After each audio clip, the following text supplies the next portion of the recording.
રાજા પરીક્ષિત ગંગાના કિનારે કથા સાંભળવા માટે સુખદેવજીની સામે બેઠો છે અને એ સમયે દેવતાઓ અમૃત લઈને આવ્યા છે રાજા પરીક્ષિતની સામે.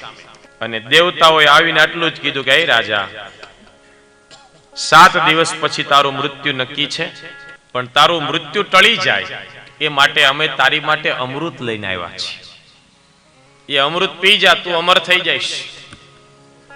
તારી રેવો રાજા ફરી વખત આ ભારત દેશને મળશે નહીં, લાંબા સમય સુધી ભોગો ભોગવી શકીશ. આવી બધી લોભ લાલચ આપી, પણ રાજા પરીક્ષિતને કઈ આ વાત મગજમાં ઉતરી નહીં. ગુરુદેવને પૂછ્યું સુખદેવજીને કે આ શું કહેવા માંગે છે. સુખદેવજી કહે કે ભાઈ, ઈ જે અમૃત લાવ્યા છે ને એ પીવાથી અમર થઈ જઈશ, પણ અભય નહીં થાય. સ્વર્ગામૃત મળશે, પણ સ્વર્ગ મળશે તને આ પીવાથી, મુક્તિ નહીં મળે. સ્વર્ગ કોને કહેવાય? સારામાં સારી ખીચામાં પૈસા હોય ને આપણે હોટલમાં જઈએ, રૂમ રાખીએ, બેલ મારો, વેઇટર આવે, પાણી માગો તો પાણી આપે, દૂધ માગો તો દૂધ આપે, તમે જે માગો એ આપે. પણ ક્યાં સુધી આપે? ખિસ્સામાં પૈસા હોય ત્યાં સુધી. બાકી જેવા પૈસા પૂરા થઈ જાય એટલે વળી પાછો એનો એ જ વેઇટર ધક્કો મારીને કાઢી મૂકે, સાહેબ હવે નીકળો, હવે તમારી જરૂર અહીંયા નથી. એમ સ્વર્ગની અંદર પુણ્ય તારું જ્યાં સુધી હશે ત્યાં સુધી તને આ બધી સેવા મળશે. જેવું પુણ્ય પૂરું થઈ જશે એટલે વળી પાછું આ પુનરપી જનનમ પુનરપી મરણમ, તારે આ ફેરા કાટવા પડશે. હવે તારે જ નક્કી કરવાનું છે તે તારે કયું અમૃત પીવું. મેં તો તને ખાલી બતાવી દીધું.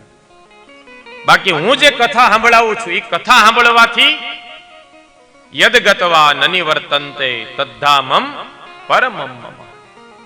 એક વખત જીવ મારા ધામમાં આવી જાય ને એને હું પાછો મોકલતો નથી. અને આ કથા તો તમે જુઓ, દેવતાઓને પણ દુર્લભ છે, એટલા માટે જ અહીંયા આવ્યા છે. દેવોને દુર્લભ છે, પણ સુખદેવજી એક કથા દેવતાઓને પણ સંભળાવતા નથી.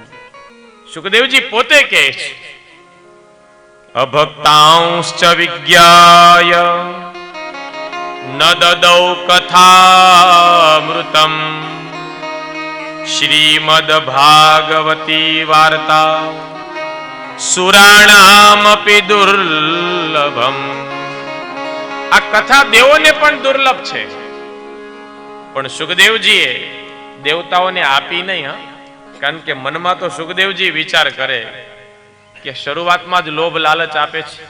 આ ભાગવત ખરીદવા માટે આવ્યા છે કે અમૃત આપીએ તમે મને આ આપો. આ કાંઈ વેચવાનું થોડું છે, આ તો વહેંચવાનું છે.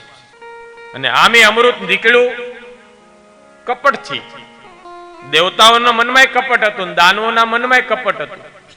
એટલે અમૃત કપટથી નીકળેલું છે અને આ ભાગવત એ કરુણાથી નીકળેલું છે. એટલે કરુણાથી નીકળેલું એ આને ન દેવાય.